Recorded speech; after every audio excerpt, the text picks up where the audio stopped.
నమస్కారం అండి ప్రేక్షకులకు. ఈరోజు మళ్ళీ మనం క్రోయిలి శ్రీనివాసరావు దగ్గరికి వచ్చాం. మనము అంత క్షేమమైన మనము మళ్ళీ మన యూట్యూబ్ దగ్గరకు వచ్చినాము. అందరికి మంచి మాటలు చెప్పుకోవాలి. మనము అందరికి మంచి జరగాలని చేస్తున్నాం ఈ కార్యక్రమం. ఎక్కడికో వెళ్ళాలి, ఇది రీచ్ కావాలి. అందరు గవర్నమెంట్ వరకు పోవాలి. మెయిన్ గవర్నమెంట్ పట్టించుకోవట్లేదు. ఇంకోటి ఏంటంటే ఈరోజు చిన్న మాకు ఉన్న డౌట్ తోటి వచ్చి అడుగుతున్నాము. అంటే గవర్నమెంట్ ఒక స్కీమ్ పెట్టింది. ఆ స్కీమ్ అని చెప్పి ఫస్ట్ ఎలక్షన్స్ ముందు ఇన్ని చేస్తాం కార్యక్రమాలు, ప్రజలకు ఇవి చేస్తాం అవి చేస్తామని ఎన్నో హామీలు ఇచ్చింది. రైతులకు ఇక్కడ న్యాయం జరగలేదు, ఇక్కడ స్టూడెంట్స్ కు న్యాయం జరగలేదు, ఇక్కడ రేషన్ కార్డులు ఇస్తాను అవి లేదు, గ్యాస్ సిలిండర్ సబ్సిడీ అవి లేవు, మనకు రైతులకు రుణమాఫీ అవి లేవు. ప్రతి అన్ని మైనస్ లో ఉంది. ప్రజెంట్లీ మైనస్ లో ఉంది. ఒకటి ఏంటంటే చేసిందంటే ఫస్ట్ రేవంత్ రెడ్డి గారు వచ్చి ఫ్రీ బాస్ అన్నప్పుడు పెట్టినది. ఒకటి ఫ్రీ బాస్ అన్నప్పుడు పెట్టి ఏం చేసిందంటే ఆటోలకు మొత్తం మార్జిన్ చేసి పడేసి ఆటోలు మొత్తం సత్యనాశ అయిపోయినాయి. దానివల్ల ఎంతమంది లక్షల మంది ప్రాబ్లమ్స్ క్రియేట్ అవుతారు ఆల్రెడీ. ఫ్రీ బాస్ మాకు అవసరం లేదండి. ఫ్రీ బాస్ పెట్టమని ఎవరు ఫ్రీ బాస్ పెట్టి జనాభా సగం నాశనం చేస్తారు. అయితే నేను చెప్పబోయేదంటే ఇప్పుడు మీకు కరెక్ట్ అయిన సూచన సలహా చెప్పండి. ప్రభుత్వ తీరు ఎట్లా మారుతున్నది, ఏం చేస్తున్నారు అనేది మీకు గవర్నమెంట్ ఎక్కడ పోతుంది, అసలు పని చేస్తుందా, ఎక్కడ పనితీరు ఏమైతుంది, ఏ సంగతి గవర్నమెంట్ ఎక్కడ వరకు పోతుంది, ఏం కదా మళ్ళీ రాజకీయంలో రావాలనుకుంటున్నా లాస్ట్ ఈసారికి సైలెంట్ కూర్చోవాలనుకుంటున్నా వాళ్ళు. లేదన్న ఇప్పుడు ప్రభుత్వ తీరు మారిందన్నమాట. గెలవక ముందు ఒక మాట, గెలిచిన తర్వాత ఒక మాట ఉంది. ఇప్పుడు 6 గ్యారంటీలల్లా మహిళలకు 2500 ఇస్తాను. అవును, 2500 ఇస్తున్నారు. అది కూడా కాలేదు. మళ్ళీ ఇంకొకటి స్టూడెంట్లకు స్కూటీ, ఎలక్ట్రికల్ స్కూటీ ఇస్తాము 10వ తరగతి పాస్ అయిన వాళ్ళకు. ప్రతి ఒక్కటి చేస్తామన్నా. అది లేదు. లేదు ప్రభుత్వ తీరు ఎట్లా ఉందంటే ఇప్పుడు 2.5 సంవత్సరాలు అయిపోయింది. ఇప్పుడు గెలిచిన ఎమ్మెల్యేలు ప్రజలతో పెట్టుకుంటే బయట కూడా తిరగలేరు. నేను ఇట్లా ఎందుకు అంటున్నానంటే పక్క రాష్ట్రం పోయి చూడండి, అమ్మఒడి అని 20 సెంట్ల భూమి అని చేస్తున్నారు కదా.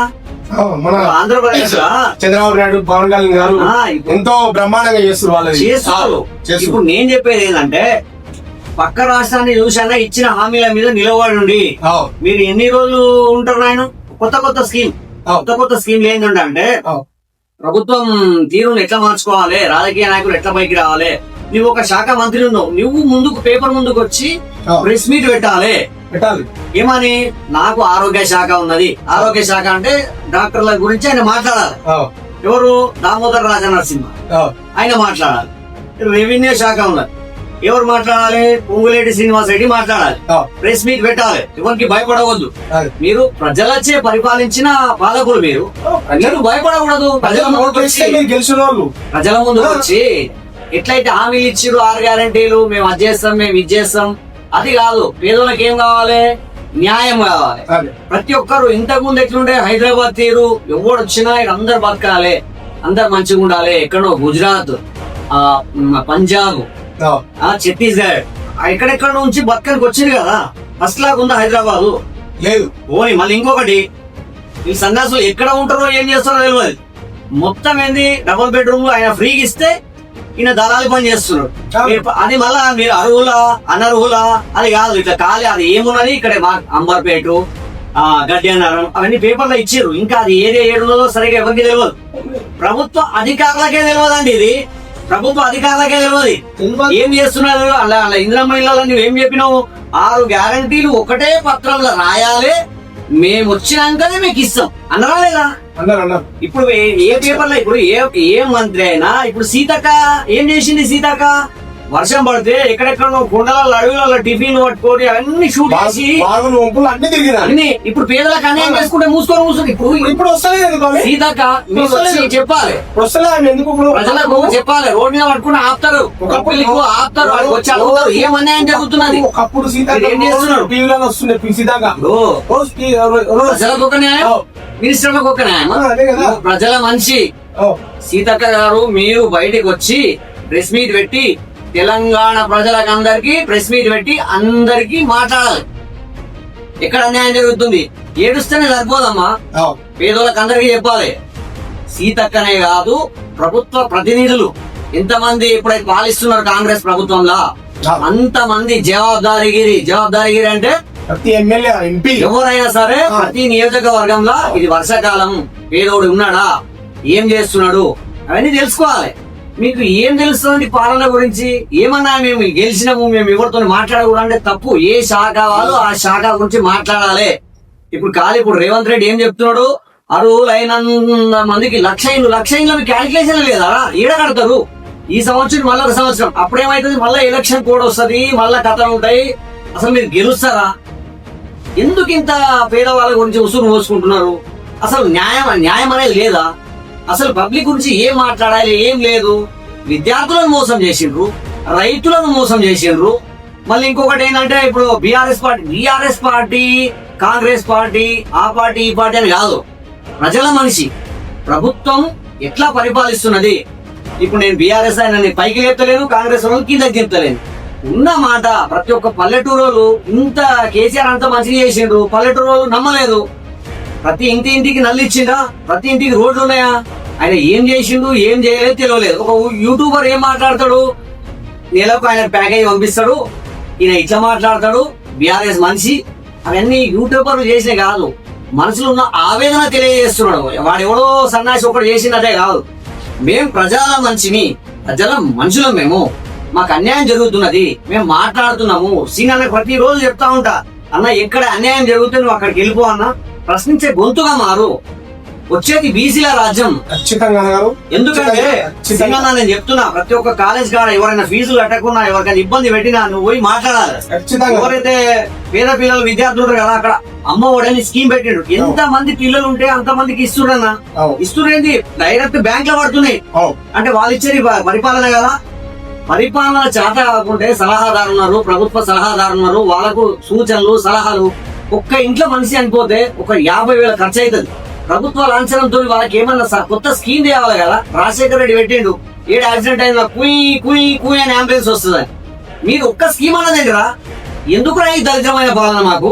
రాజశేఖర రెడ్డి ఉన్నంత పరిపాలన ఇప్పుడు లేదు అంటారు. ఇప్పుడు అయితే ఇప్పుడు ఆయన చేసినప్పుడు మస్తు బ్రహ్మాండంగా చేసిండు. మన చంద్రబాబు నాయుడు అప్పుడు మంచిగా ఉన్నది. కేసీఆర్ వచ్చి కూడా 3వ తరంలో వచ్చి ఆయన గిట ఒక ఆడికి మంచిగా చేసిండు. ఎన్నో ప్రోగ్రామ్స్ చేసిండు ఆయన గిట. అప్పుడు ఆయన మీద ఇప్పుడు సెటిల్ చేస్తారు. ఏం చేస్తారు? ఇప్పుడు వచ్చిన రాజకీయ నాయకులు అంటే అప్పు చేసిపోయిండు, అప్పు చేసిండు కానీ నిలబెట్టిపోయాడు. బాణాలు నిలబెట్టిపోయాడు. మనము ఏదో అన్న కాలంలోనే ఇప్పుడు ఎవరు ఒక్కొక్కరిని చరిత్రలో ఒక్కొక్కరు ఉంటారు అన్నమాట. ఎవరు ఎట్లాంటి సినిమాలు చేసిండ్రు, ఎవరు ఎట్లా ప్రభుత్వం పాలించిండ్రు అనేది ఒక స్టోరీ ఉంటాయి. ఇప్పుడు అప్పుడే పాటలు వచ్చినాయి అన్నమాట. లచ్చులో లచ్చన్న ఈ బచ్చగాళ్ళ రాజ్యంలో బిచ్చగాళ్ళ బతులాయే. ఇప్పుడు ఎట్లున్నదంటే ఇలా తెలియదు. ఒకరు చెప్పింది నేను ఆర్ నారాయణమూర్తి కొన్ని పాటలల్లా కొంచెం న్యాయము అంటే రైటర్లు ఎవరు రాసినా గానీ ఒక మంచి పాలన మంచిది అనేది ఉంటది. వీళ్ళకి ఏం తెలియదు. తెలిసినా తెలియకున్నా అధికారులు ఉంటారు, సలహాదారులు ఉంటారు. వాళ్ళు ప్రతి ఒక్క సూచన పేదోనికి ఏం జరిగితే బాగుంటదని అన్ని తెలుసు. ఇన్ని సినిమాలు ఒకరు సీఎం చూసినా కూడా ఒకే ఒకడు. వీళ్ళు అన్ని చూసి కూడా వీళ్ళు ఎట్లా పరిపాలిస్తున్నారు, ఏం చేస్తున్నారు, పేదోనికి ఎంత మోసం జరుగుతుంది, ఎంత అన్యాయం జరుగుతున్నది, దాని గురించి ఎవరు పట్టించుకోరు. నేను చెప్పాగానే ఆ జడ్జిలు వాళ్ళు ఇప్పుడు మళ్ళా పడ్డది, పిటిషన్ పడ్డది, మళ్ళా హైకోర్టులో వేసారు. ఈ మన వీడియో చూసి ఎవరో అడ్వకేట్ వాదిస్తున్నాడు, ఇది ఏంటి హైడ్రా ఎవరు జోలి పోకుర్రి, పేదోళ్ళ జోలికి అసలే పోకండి, ఇట్లాంటి మంచి పనులు చేయండి. ఈ వీడియో చూసిన ఎవరైతే మంచి జడ్జిలు, ఎవరైనా లాయర్లు, మీరైనా సరే పేదోళ్ళకి హెల్ప్ చేయాలని ఆలోచించి మీరు ప్రజల గురించి మాట్లాడండి. అంతేగాని తెలంగాణ ఎక్కడో తీసుకుపోకండి. అది ఇంకోటి అన్నగారు చిన్న డౌట్ పెద్ద డౌటే. ఇప్పుడు మన రాజకీయం తీరు బట్టి ఇంతకుముందుకు కేసీఆర్ గారు చేసిన కాడికి బాగా లాస్ట్ కొన్ని ఈ శాంక్షన్ చేసిపోయాడు కదా. ఇప్పుడు ఏమంటారు, అది సీసీ రోడ్లు మన సిటీలలో మెయిన్ డ్రైనేజీ కాలువలు, మోరీలు, చెరువు కుంటలు అవన్నీ ఏమైతున్నాయండి. ఇప్పుడు కొన్ని ఖాళీలు నేను చూసిన ఖాళీలలో సార్ టీఆర్ఎస్ లో ఓపెనింగ్ అంటే వాళ్ళు కార్యకర్తలు ఎవరైతే వచ్చి వాళ్ళు కాంట్రాక్ట్ తీసుకురో వాళ్ళు తోగబట్లేదు. ఇప్పుడు వీళ్ళకి బిల్లు శాంక్షన్ కాక వీళ్ళ పనులు పెండింగ్ అయిపోయి జనాలు సఫర్ అయిపోతున్నారు. ఇప్పుడు ఏమైందన్నా సొల్యూషన్ ఏంది? సొల్యూషన్ చెప్తా. ఒక తాన 6 నెలలు 8 నెలలు సమాధానాలు దాడిపోయింది. నిన్న కాలం ఒక తాన సమాధానాలు అయిపోయింది. ఇప్పుడు ఎక్స్పెక్టేషన్ మొత్తం ఏమైంది? మీ మనసుకు మీరు ప్రశ్నించుకోండి. నేను జిల్లా కలెక్టర్ని, పేదోనికి ఇంత అన్యాయం జరుగుతున్నది, పేదోడు సరిగా ఒక్క పూట భోజనం చేస్తున్నాడా? ఎంత కష్టం. ఈ రోజు 700 సంపాదించాలంటే పొద్దున టిఫిన్ కట్టుకొని పోతే సాయంత్రం 8 గంటలకు వస్తాడు. మళ్ళీ వానికి ఏమో చెడు అలవాట్లు, వాని సత్వం మీరే చేస్తున్నారు. ఆ వయసులకి ఇన్ని టెండర్లు ఏంది అది? అవి పెంచుకోవద్దు. సంవత్సరం మాత్రం వయసులు మాత్రం పెరుగుతున్నాయి, కాళ్ళు కూడా పెరుగుతాయన్నా. కాళ్ళు స్కూల్ కడుతురా, స్కూల్ పెరుగుతలేవు, గవర్నమెంట్ హాస్పిటల్ పెరుగుతలేవు, వైన్ షాపులు పెడితే బాగులు పెరుగుతున్నాయి. ఇంకొకటి నేను చెప్పేది, అది కడుపున టీ స్టాల్ పెరుగుతున్నాయి, గంజాయి మాఫియా డాన్లు పెరిగిపోతున్నాయి. అవి పెరుగుతలేవు. వీళ్ళది ఎట్లుంటది? ఈడు మనో వర్గానికే న్యాయం చేయాలి. వేరే వర్గా ఎక్కడొస్తే మన కేంద్రం పోయి మనో మంచిగా ఉన్నారా? ఒక ఎమ్మెల్యే, ఒక లీడర్ ఉన్నాడంటే ఇప్పుడు మూసీ నది పరివారక ప్రాంతం ఉంది కదా, అక్కడ ఉన్న గుడిసెలకు ఎవరైతే అర్హులు వాళ్ళకే మీరు ఫ్రీగా ఇవ్వాలా ఇల్లు. దౌర్జన్యంగా వాళ్ళకు అవి వీకి ఇక్కడ ఉండొద్దు అక్కడ ఉండొద్దు అంటే చాలా విపరీతమైన ఉద్యమం లేవడుతున్నాయి. ఎందుకంటే నేనున్న హైదరాబాదు, నేనున్న దగ్గరే, అందరు నన్ను గుర్తుపడతారు. ఎవరు గుర్తుపట్టడం ఉండరు. నేనేం చెప్తున్నా అంటే పేదోనికి అన్యాయం జరగకుండా మేము మంచి న్యాయస్థానాలు ఉన్నాయి, న్యాయస్థానం దాకా పోతాం. మా దగ్గర ఎంత దమ్ము ఉందో అంత దూరం పోతాం, న్యాయ పోరాటం చేయాలన్నారు. మంచిగా చేయాలి మీరు. మరి ఇట్లా చేస్తేనే గట్టిగా అడగటం లేకనే చాలా మంది నోపట్లో ఏదైతారు. నేను నాయకులు ఎవరు ప్రశ్నించడం వాళ్ళందరూ కూడా అయిపోతుంది. ఇప్పుడు నాతో మాట్లాడినా ఏంటంటే ఒకసారి ఈ పోరాటం మళ్ళా ఉద్యమం లేవాలి. ఈ ఇళ్ళ గురించి అనేది చాలా పెద్ద ఉద్యమం చేస్తా. అట్లా హైదరాబాద్ మొత్తం ఎంత మంది ఉద్యమం ఎట్లుండదంటే మీడియా మన దగ్గర రావాలి. మీడియా సోదరులారా, మీరు కూడా ఏం చేస్తున్నారు? అన్యాయాన్ని ప్రశ్నించాలి కదా. ఎవరు డబ్బులు ఇస్తే వాళ్ళు రాసుకొని పోతారు, ఎవరు డబ్బులు ఇస్తే వాళ్ళు ఫోటోలు వేస్తారు. అరే 1,00,000 ఇల్లు ఏడ జాగ ఉందా? ఏడ కడతారు? కట్టాలని కూడా కడతారు. కానీ ఎందుకు ఇచ్చిరా హామీ? ఎందుకు 10,000 కట్టాలి? ఇది ఎందుకు రా నాయన అని ప్రశ్నించే హక్కు ఎవరికి లేదా? లేదు భయం. వాళ్ళ ఛానల్ ఎక్కడ బంద్ అయిపోతుందో, వాళ్ళ మీద ఎక్కడ పడుతున్నారు. దొంగలు పైసలు ఇస్తే రాస్తారు, పైసలు కావాలి. పేపర్లు 1,00,000 ఇల్లు హైదరాబాద్ లో పేద ప్రజలకు. ఏంది అది? చాక్లెటా బిస్కెటా? అరే ఫస్ట్ కట్టిన ఆయన కట్టి పెట్టిండు. 1,00,000 ఇండ్లు కేసీఆర్ కట్టుకోబట్టి ఆ ఇండ్ల మీద ఎంక్వైరీ చేయమనండి. ఏ ప్రభుత్వం అన్ని చాలా పోయి ఎవరు నిలబడిదా ఎవరు ఉన్నాడు దాని గురించి మాట్లాడి అది కాదు సార్. ఏమంటే పెద్ద ఛానల్ వాళ్ళకు ఉంటది అధికారము. ఎక్కడైనా 1,00,000 ఇల్లు ఉన్నాయో ఆడ పోయి ఎంక్వైరీ చేసి షూట్ చేయండి. మీరు షూట్ చేసి చూపియండి, ఇన్ని ఇల్లు కట్టారు, ఎవరికి ఇచ్చారు, కేసీఆర్ కట్టిపోయిండు, మీరు ఇచ్చారా మీ ప్రభుత్వం? గత TV5 కి వెళ్ళి మనము చేద్దామన్నా. కాదు, ఎందుకంటే ఇది చాలా అయిపోయింది. ప్రతి ఒక్క పేదోడు దీన స్థితిలో ఉన్నాడు. ఎందుకంటే చెప్పాలంటే చాలా బాధాకరంగా ఉంది. కానీ వీళ్ళు ఎట్లా చేస్తారు? ఇంకా 2.5 కాదు, ఇంకొక 3 నెలలనే GHM ఎలక్షన్లు వస్తాయి. GHMC ఎలక్షన్ లో పక్కా ఓటమి పాలవుతారు. ఎందుకు చెప్పానా? ఎవడో ఏదో నువ్వు చెప్తే వేసేది కాదురా నాయన. ప్రజలు మారుతున్నారు. మీకు ఏం సందేశం ఇస్తున్నావు? మీకు ఇచ్చిన హామీలు మీరు హామీలు ఇస్తారో లేదో. సీతక్కకి ఎందుకు చెప్పిన ఎంతగానము? ఆమె ఏడ్చింది, వీడియోలు పెట్టింది. ఇంత జరిగినాక కూడా హైదరాబాద్ ఉన్న కోసం ఆమె తెలుస్తలేదు. నా వీడియో ద్వారా తెలుస్తుందేమో అని ఆమె పేరు తీసిన. ఇంకొకటి, ఎవరిని కించపరచాలని కాదు, ఎవరిని ప్రశ్న ఎందుకు ప్రశ్నిస్తామంటే పేదవాడి గురించి అడుగుతామంటే. మనము ఇప్పుడు వాళ్ళు తిరుగుతలే, మనము న్యాయం అడుగుతున్నాం. ఏం లేదు, న్యాయ పోరాటం అడుగుతున్నాం. మేమేదో కొత్త పాటు అలా కాదు, న్యాయం అడుగుతున్నాం. పేద ప్రజలకు న్యాయం జరగాలి, ఇక్కడ న్యాయం జరగాలి. ఇప్పుడు వేరే ఏం లేదు ముచ్చట. ఇక్కడైతే ఇప్పుడు నేను చెప్పిన కదా, ప్రెస్ వాళ్ళు ఉంటారు కదా, అంతా చూస్తుంటారు, రాసుకుంటూ ఉంటారు. ఇవన్నీ టీవీలో వచ్చేటట్టు చేయండి, ప్రభుత్వానికి తెలియజేసేటట్టు చేయండి. మీరు మోసం చేసినా పర్వాలేదు, గెలిచేటట్టు చేయండి. ఇంత పత్రికా విలేకరులు ఉన్నారు, ఇంత సామ్రాజ్యం ఉన్నది, ఇంత నెట్వర్క్ ఉన్నది, ఏం చేస్తారు? డబ్బులున్న వాళ్ళకే కాకపడుతున్నారు మీరు. అరే పేదోని గోడు వినండిరా. అంతేనా? మీరు బ్రహ్మాండంగా మాట్లాడేది రోజు అన్న, మనసులో ఆవేదన. ఈ ఆవేదన లోపలికి వచ్చింది. మీరు ఒక మన స్క్రిప్ట్ రాసుకొని వచ్చింది, లోపలికి మనస్ఫూర్తిగా మాట్లాడింది మీ కంటెంట్ ఇది. మేము ప్రతి ఒక్కరు జనాల్లోకి వెళ్ళాలి. ఈ యొక్క వర్గాలే కూడా మేలు చేయబోతున్నా. మీరు చూసిన వాళ్ళకి ఇట్లా మీ వాళ్ళకి ఎవరైనా సరే మనం మాట్లాడదాం. ఇలా ఇద్దరమే మాట్లాడదాం. లక్షల్లో రావాలి, 1000 రావాలి, అందరు వచ్చి కడిగట్టు వచ్చి మనం ఇక్కడ అసెంబ్లీ కాడ ముట్టడి చేయాలి. మనం ఇది పక్కా అవుతుంది, త్వరలో అవుతుంది. ఈ ఎలక్షన్ లో కూడా ఖచ్చితంగా అవుతుంది. ఏమన్నా అది మీ వల్ల అయితే ఖచ్చితంగా మీ సహాయం మాకు కావాలి. మీ నుంచి మాకు మంచి మంచి యావత్ హైదరాబాద్ మొత్తం పేద ప్రజలు తీసుకుపోయి ఆడ ధర్నా చౌక్ దగ్గర మొత్తం ఏంది నేనేం చెప్పినా కూడు గూడు గుడ్డ ఇవన్నీ వచ్చేటట్టే చేస్తా. ఈ కాంగ్రెస్ ప్రభుత్వం దిగిపోయేంత వరకు నేను చెప్పిన మాట నెరవేర్చాలన్నది కొంతవరకు. కేసీఆర్ గారు విలువలు ఆయన ఇచ్చిన బెడ్రూమ్ కానీ ఎక్కడ పోయినా ఏం కథ ఖాళీగా ఉన్నాయన్న అవన్నీ ఖాళీగా ఉన్నాయి. వీళ్ళకి చేతన అయితే లేదు, లక్ష్యంగా ఉన్నా వీళ్ళకి చేతన అయితే లేదు. ఇప్పుడు మహబూబ్నగర్ డిస్ట్రిక్ట్ లా మనకు తెలిసినంత వరకు ఎన్నో గ్రామాలలో ఇల్లు కట్టి పాడుపడిపోతున్నాయి. ఇప్పుడు ఇళ్ళని ఎందుకు కట్టు లక్షల కోట్లు తెచ్చి కట్టిరు. ఇదంతా ఎవరి సొమ్ము ఇదంతా ప్రజల సొమ్మే కదా. ప్రజలకు ఎంత కూడా రాయి చెందుతుంది. లేని వాళ్ళకి చూసి ఇవ్వచ్చా, ఎంక్వైరీ చేసి ఇవ్వాలి కదా. ఇంక ఇల్లు ఉంది, ఇంక ఇల్లు లేదు, వీళ్ళకి గరీబ్ కొందరు పూర్వపురుషులు ఇప్పటికి ఉన్నట్టున్నారు పల్లెటూళ్ళలో. చాలా చాలా చోట్ల జరుగుతా ఉన్నాయి. ఇప్పుడు నేను అందరికి అదే తండగాల ఇల్లు లేని వాళ్ళు ఉన్నారు, వాళ్ళని తీసుకొచ్చి ఊళ్ళో పెట్టండి. ఇప్పుడు నేను అందరికి అదే చెప్తున్నా, ప్రభుత్వ ప్రతినిధులే గాని ప్రభుత్వ అధికారులే గాని ఎంత మంది చూసినా న్యాయం గురించి పోరాటం చేయండి. కానీ ఈ వీడియో ఎంత వీలైతే అంత, నా శిష్యులు 250 మంది శిష్యులు ఉంటారు, ఎక్కడ పోయినా ఈ వీడియోని వైరల్ చేయండి. అన్ని గ్రూపులలో పోతే ఇంకొకటి ఏంటంటే ప్రత్యేకంగా ఏది ఎక్కడ పోయినా ఒకటి సైఫరాబాద్, ఒకటి హైదరాబాద్. ఇప్పుడు ఇట్లా 3 ముక్కలు చేసినప్పుడు ఏమైతుందంటే ప్రతి నాయకుడు ఉండాలి. ఇప్పుడు జిహెచ్ఎంసీ ఎలక్షన్ లా వీళ్ళ ఎట్లా గెలుస్తారు ఏం లేదు. ఇప్పుడు చూసే ఉంటారు ప్రజలంతా పిచ్చోలు కాదు, అంత గొర్రెలు కాదు. ప్రభుత్వం ఏం చెప్తున్నది, ఎట్లా పోతుంది, ఏం జరుగుతున్నది. అరే అక్కడ ఎన్టీ రామారావు ఎట్లా ఇగో వైద్య శాఖను ఎట్లా చూసిండు మారువేషంలో వచ్చి, అట్లా ఆ పని చేయాలి అంతే కదా. ఇప్పుడు సీతక్కనేమో అప్పుడు అన్నది కదా, మరి ఇప్పుడు ఎవరు బాధ పట్టించుకుంటలేదు. మరి పేదోకి ఇల్లు హైదరాబాద్ ఉండాలా లేకుంటే 10,000 కట్టాలా, నీవే చెప్పు సీతక్క.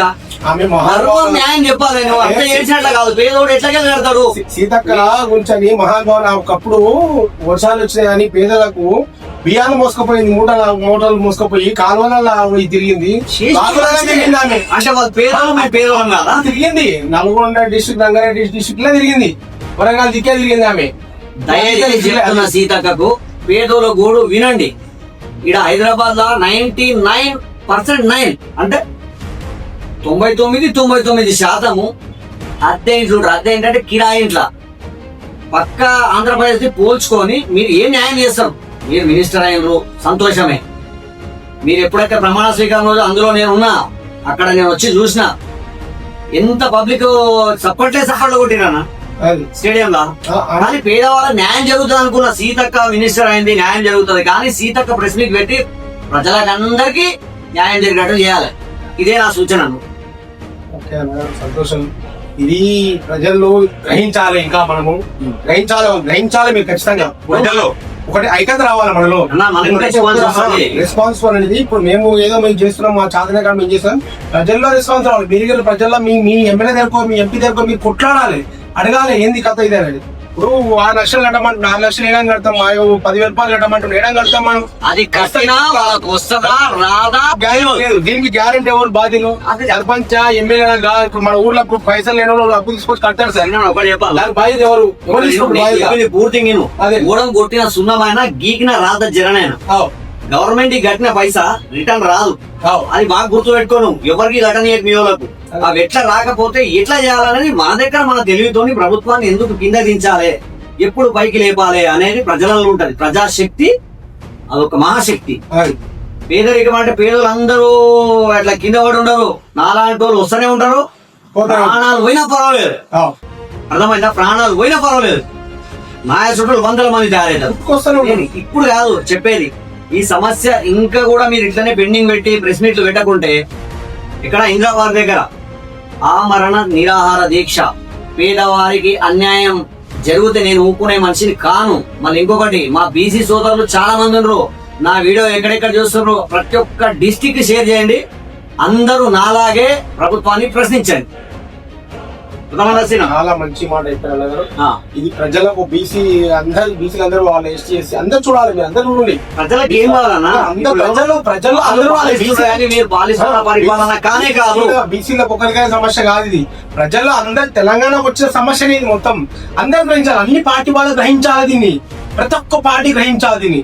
ఇది ఒక్క ఈబీసీ అని ఇది కాదు, ఏబీసీ కాదు.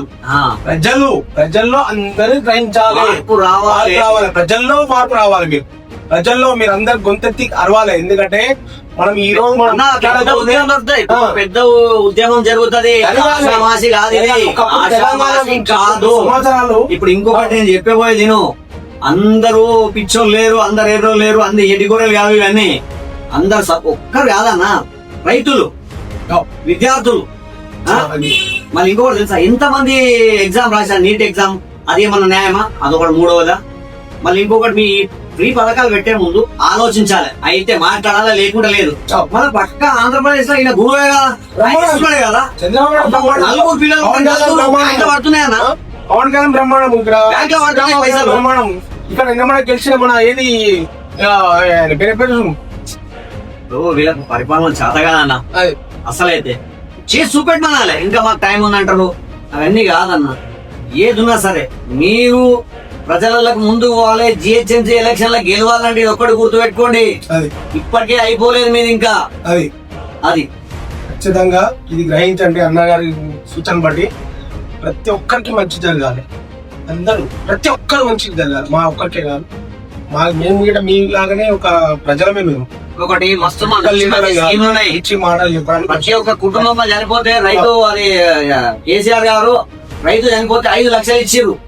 మీరు ఖాళీ ఏం పెట్టిర్రు? అదే ఎల్ఐసి స్కీమ్ పెట్టినాము ప్రతి ఒక్క కుటుంబానికి అనడమే గాని, పేపర్ మీద రాసే గాని ఎవరికి చేరో లేదు, ఎవరికి దాఖలా లేదు. కళ్యాణ లక్ష్మి అన్నారు. కళ్యాణ లక్ష్మి ఏడిస్తారన్న ఇవన్నీ. తులం బంగారం అన్నాడు. తులం బంగారం ఆయనకు ఒకటే వస్తా. ఆయన అప్పు చేసిండు, ఆయన సగం రోజులు అట్లే పోయింది. ఇక పేదలకే న్యాయం చేస్తారన్నా. 2.5 సంవత్సరాలు ఆల్రెడీ దాటిపోయింది. ఇంకా 2.5 సంవత్సరాలు వరకు మీరు శాంక్షన్ చేయాలి. ఉంటది. అదే కదా, ఎక్కడ వరకు పోతుంది ఇది? పరిష్కారం లేదా? పరిష్కారం ఉన్నది. హైకోర్టు వేయాలి, సుప్రీం కోర్టుకి ఎవరు వేయాలి? అదే చెప్తున్నా కదా, జడ్జిలకు చెప్తున్నా, జడ్జిలకు చెప్తున్నా, లాయర్లకు చెప్తున్నా. పోలీసు జిల్లా కలెక్టర్లు ఉన్నారు, ఏ పని చేస్తారు? అధికారం లేదా మీకు? అధికారం లేదా? చదువుకోలేదా? ఇది న్యాయం అన్యాయం జరగదా? పేదలకు ఎంత అన్యాయం జరుగుతున్నది అదే కదా మీకు తెలియదా? అరే గుండెల మీద చేసుకొని చెప్పండి. లక్షలు